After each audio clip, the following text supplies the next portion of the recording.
Ayan mga ka-crispy, nagsama-sama na naman kaming tatlo. Siguradong bodol pa sa bakbakan talaga to mga ka-crispy. Ang dating mahinhing kumain, ngayon sumusubo na ng isang gamakmak na pagkain. Nakakahiya lang pero yan talaga ang totoo mga ka-crispy. Kahit pagmasdan nyo kung sino ang pinakamatakaw sa amin. Pero maraming nagtatanong, bakit daw napakatakaw namin kumain? Content namin yan mga ka-crispy, kaya ganyan talaga. Pero tingnan nyo to, si Boy Kidlat, nag-uumpisa pa lang. Nabulunan na mga ka-crispy. Wala pang bakbakan yan, simpleng kainan pa lang yan mga ka-crispy. At pagmasdan nyo naman, itong si Boy Panot, simple, patay Malaysia lang mga ka-crispy. Pero tuloy-tuloy ang subo. At mukhang bumabanat na ng malalaking subo mga ka-crispy.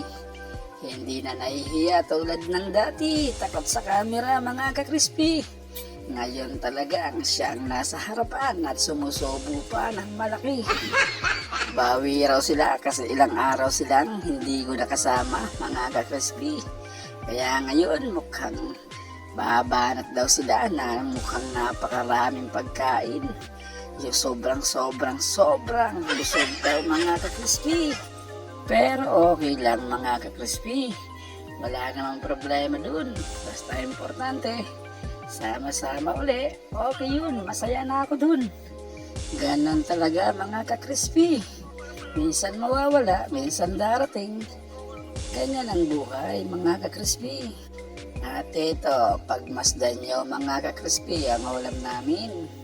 Halo-halo, may prito na. Andoks pa. Tinanong pa kung prito daw itong andoks. Wow, nakakaloka. Ganyan ba talaga ang mga Pinoy? Parang niloloko mo si Boy Kidlat. Kahit kararating lang yan. Ganyan talaga yan. Wala nang pagbabago yan. Kaya binansagan na kidlat yan. Kasi kinikidlatan lang ang pagkain yan. Kanyang kumain yan.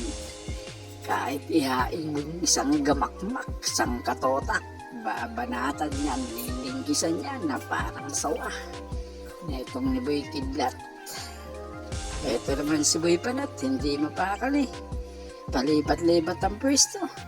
Gusto niya talaga yung kitang-kita sa video. Ano ka ba naman Boy Panot? Dati nahihiya ka.